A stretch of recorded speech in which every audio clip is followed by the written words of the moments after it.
पाकिस्तान में कोरोना केसनि जो अंग वधी 28 थी वियो। सिंध में कोरोना वायरस जे मुतासिर माण्हुनि जो अंग 15 थी वियो आहे, जॾहिं त गिलगित बल्तिस्तान में 2-3 केस साम्हूं अची विया। शादी हालनि में तक़रीबूं मुलतवी ऐं सिनेमा घरनि खे बि 2 हफ़्तनि जे लाइ बंदि रखण जूं हिदायतूं जारी कयूं वयूं।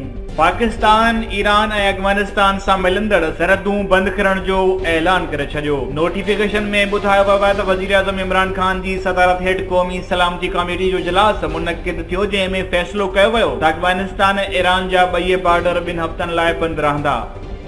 लंडन में ताज़े ॼावल ॿार में बि कोरोना वायरस जी सुञाणप थी आहे। बर्तानिया में ताज़े ॼावल ॿार अंदरि कोरोना वायरस जी सुञाणप थी आहे। ताज़े ॼावल ॿार में मौतमार वायरस जी सुञाणप जो लंडन में पहिरियों केस साम्हूं आयो आहे।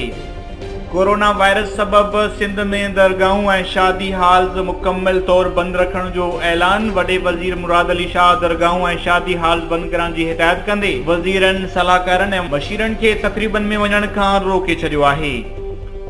मीरपुर माथिलो में मुमताज फिजण जे कातिलनि जी गिरफ़्तारी लाइ आल पार्टीज़ कॉन्फ्रेंस कोठाई वई। आल पार्टीज़ कॉन्फ्रेंस खे ख़िताब कंदे रईस अली गोहर नाइच, मौलाना अब्दुल गफ़ार चाचड़, रईस नूर हसन सुड्र, अली मुराद महर, नेमतुल्ला कोलाची, गुलाम रसूल बोजदार, परवेज़ बोजदार, रईस गुलाम हुसैन चाचड़, मीर हसन मिरानी ऐं मीर एजाज़ कलवट समेत सवें माण्हुनि शिरकत कई।